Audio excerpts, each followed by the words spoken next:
महानुभाव परिवार न्यूज, जे सत्य तेच. महानुभाव परिवार, आपला परिवार. दंडवत प्रणाम.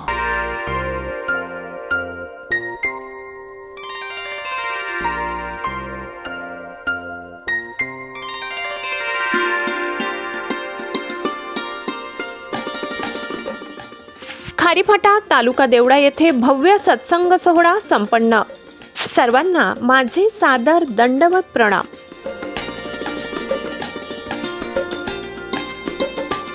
नाशिक जिल्ह्यातील देवळा तालुक्यात खारीफाटा येथे रविवार दिनांक 7 डिसेंबर 2025 रोजी कसमादे उपदेशी परिवार अंतर्गत भव्य सत्संग सोहळा संपन्न झाला. या सोहळ्यात लोणारकर पिढीचे कुलवंदन पंथीय बांधवांसाठी वंदन उपलब्ध करून देण्यात आले.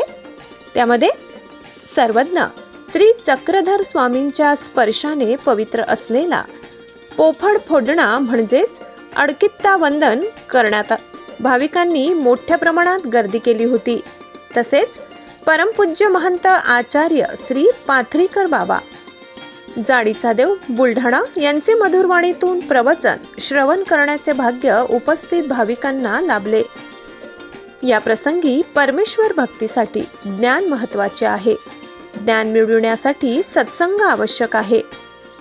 सत्संगातून आदर्श वासनिक घडला तर आदर्श साधू घडू शकतो. यासाठी सत्संग महत्त्वाचा आहे असे सांगून बाबांनी ज्ञानाशिवाय भक्ती आणि भक्तीशिवाय वैराग्य व वैराग्याशिवाय मुक्ती नाही असे प्रतिपाद करून देवपूजा वंदनाचे तसेच विधिवत धर्माचरणाचे लाभ समजावून सांगितले.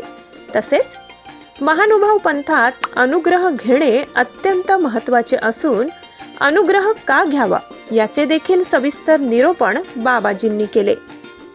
या मंगलमय कार्यक्रमाच्या अखेरीस रबडजी, किकवारी, अजमेर सौंदाणे तसेच येकोडी येथील भजन मंडळाचे भजन कार्यक्रम झाले.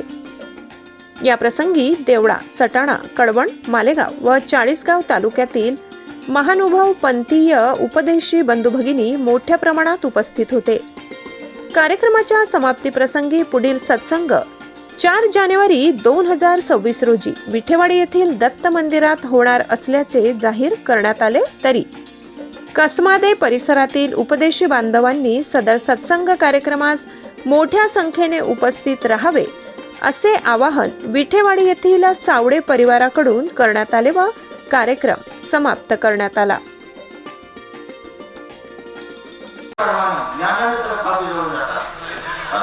अनेक प्रकारचे तसे आपल्या तसे देवाने अनेक प्रकारची विधी सांगितलेली.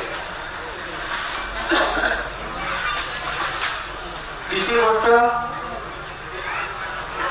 आपण देवपूजा करू त्याला काय कर्म नसतात. आपण पाय टाकू त्याला काय कर्म नसतं. हात जोडले त्याला काय कर्म नसतं. आपण दंड घालू त्याला काय कर्म नसतात. आपण साधना जाऊ त्याला काय कर्म नसतात.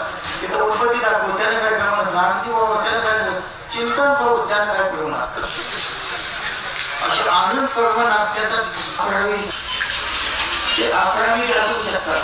फक्त त्याचे 2 विधी सोडले तर ग्रस्ताश्रमामध्ये 9 विधी आचरता येतात. त्याच्यात पहा, आचरण म्हणजे गावोगाव जायचं. आपण कीर्तनाला जातो, पदयात्रेला जातो, आदर्श वासनिक, आदर्श साधू.